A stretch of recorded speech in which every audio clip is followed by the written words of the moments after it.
لیے رحمت بن جاؤ، بیوی ہو تو خامد کے لیے رحمت بن جاؤ، ایک دوسرے کو عزت دو، ہاتھ اٹھانا، گالیاں دینا، یہ کہاں کی انسانیت ہے؟ پھر ہمارا معاشرہ جوائنٹ فیملی سسٹم ہے، ساس ہو کر سسر ہو کر بچے اور بچی کی زندگی میں اتنا داخل ہو جانا کہ ان کی زندگی کوئی برباد کر دینا، یہ میرے پورے معاشرے کا ایک سلگتا ہوا، ایک جلتا ہوا، ایک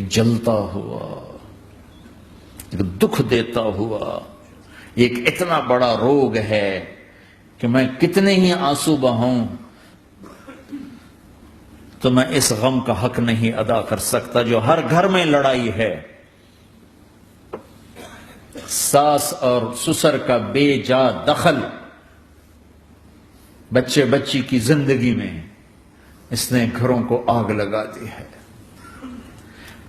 ہمارے پڑوسی ذمہ دار ہیں، ان پڑھ ہیں بڑے ذمہ دار، تعلیم اتنی نہیں ہے، تو ان کے ایک بچے کا میں نکاح پڑھانے گیا تو ان کے والد بیٹھے تھے نکاح سے پہلے، ایسے ہی تو مجھ سے کہنے لگے مولانا صاحب میری بیوی نے مجھ سے کہا کہ دیکھو ہم دونوں عمر گزار چکے ہیں، تو ایسا کرو اپنے بیٹے کا گھر الگ بناؤ اور اس کی بیگم کو وہاں لے کر آؤ، اگر یہاں لے کر آؤ گے تو ہم دونوں کہیں ان کی زندگی خراب نہ کر بیٹھیں اور ان کی زندگی میں دخل دے دے کر کہیں ان کی زندگی کو تنگ نہ کر دیں، میرے بیٹے کا الگ گھر بنا، وہاں اس کی بیگم لوگ کے لیے لے کر آ تاکہ ہم ان کی زندگی میں داخل نہ ہو سکے۔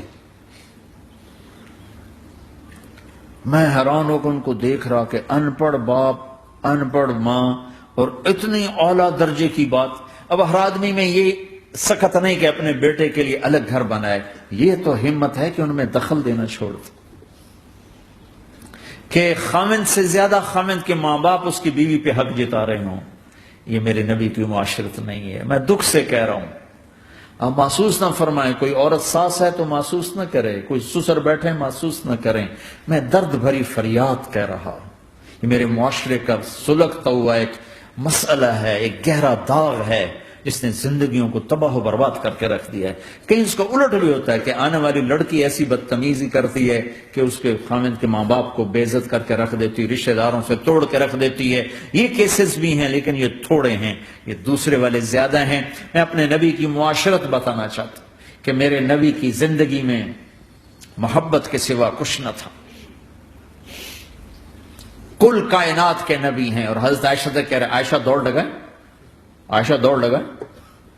کوئی یہاں کہہ سکتا ہے، کوئی مولانا کہہ سکتا ہے بیوی سے آؤ بیگم دوڑ، تو وہاں تھکا توڑے کو تو گھر ہی نکل تھی دوڑنا کتنے، چلو پوڑیاں چڑھ دے رہے کرو، پوڑیاں چڑھو ہیں۔ عائشہ دوڑ لگائیں، کون کہہ رہے ہیں؟ دو جہان کے سردار عائشہ دوڑ لگائیں، تمہاری تو بزرگی فوت ہو جائے۔ تو آپ نے صحابہ سے کہا، ایک سفر سے واپس آ رہے، جاؤ بھائی سب آگے چلے جاؤ، وہ سارے آگے چلے گئے، جب وہ نظروں سے غائب ہو گئے، عائشہ آؤ دوڑ لگائیں، دونوں نے دوڑ لگائی۔ حضرت عائشہ فرماتی ہوں میں آگے نکل گئی، کچھ سال گزر گئے تو میں ذرا موٹی ہو گئی، تو ایک سفر سے واپس آ رہے تھے، آپ نے کہا صحابہ سے چلو بھائی آگے، سارے صحابہ آگے چل کے غائب ہو گئے، کوئی نظر نہیں آ رہا، تو پھر آپ نے کہا عائشہ دوڑ لگائیں، میں کہا لگائیں، کہا ہم نے لگائی تو میں ذرا موٹی ہو گئی تھی، تو نبی آگے نکل گئے، تو پھر آپ نے فرمایا ہذہ بتلک، عائشہ آج میں نے اپنا بدلہ لے لیا، اس وقت تم جیت گئی تھی، آج میں جیت گیا۔ آپ نے نبی کی زندگی پڑھو اللہ کے واسطے کہ آپ نے گھر کیسے چلائے، کھانے کو کچھ نہیں اور بیویاں خوش ہیں، سلوک تھا نا، کھانے کو کچھ نہیں ہے، 2 مہینے چولہا نہیں جلتا ہے، لیکن بیویوں کو ایسی محبت تھی کہ وہ قربان ہوتی جا رہی ہیں، اور یہ سب کچھ دے کر گھروں میں آگ ہے، اس لیے کہ بول ٹھیک نہیں، نہ خامد کا بول ٹھیک ہے نہ بیوی کا بول ٹھیک ہے، اور عام طور پر زیادتی چونکہ مردوں کی طرف سے ہوتی، کبھی عورتوں کی طرف سے بھی ہوتی، میں تو دونوں کے لیے بات کر رہا ہوں۔ اس زبان کو میٹھا کرنا سیکھ لو، اگر اپنے گھروں کو چین سے سکھ سے بھرنا چاہتے ہو تو چیزوں سے نہیں آئے گا، تمہارے سلوک سے، بیہیویئر سے آئے گا۔ اپنے سلوک اچھے کرو، اپنے رویے اچھے کرو۔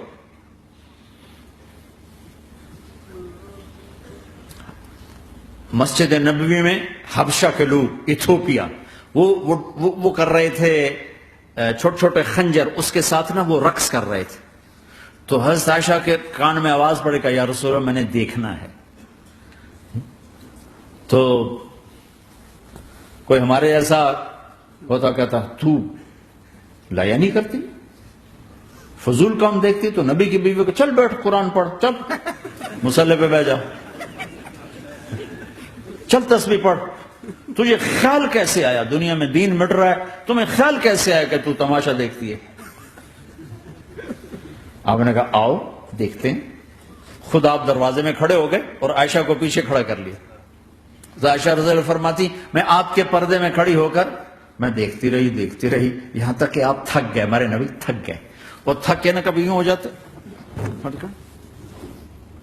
یوں ہو جاتے، ایک پاؤں کا سارا، پھر کہنے لگے عائشہ بس نہ کریں. میں نے کہا نہیں ابھی میرا دل نہیں بھرا. اچھا ٹھیک ہے. پھر کبھی یوں ہو رہے ہیں، کبھی یوں ہو رہے ہیں، کبھی یوں ہو رہے ہیں، کبھی یوں ہو رہے ہیں. حضرت عائشہ کہتے ہیں جب میں نے کہا بس، پھر آپ واپس آ. یہ میرے نبی کی زندگی ہے. تم لان تان سے زندگی بنانا چاہتے، ساس سسر بہو پر بیٹے سے بھی زیادہ حق جتانا چاہتے. یہ عام معاشرے کی بات بتا رہا ہوں کہ بہت تباہی ہے. میں تو مسائل سن میں نے تو اب اس دفعہ یہ ارادہ ہے کہ اب میں فون چھوڑ دوں گا، نہیں رکھوں گا، کہ میرے اندر ہمت ہی نہیں رہی کہ میں گھروں کے مسائل، میرا کلیجہ پھٹنے کو ہو. ایسے ظلم ہیں. ہمارا سسرالی معاشرہ بڑا ظالم ہے، بڑا ظالم. 99 اشاریہ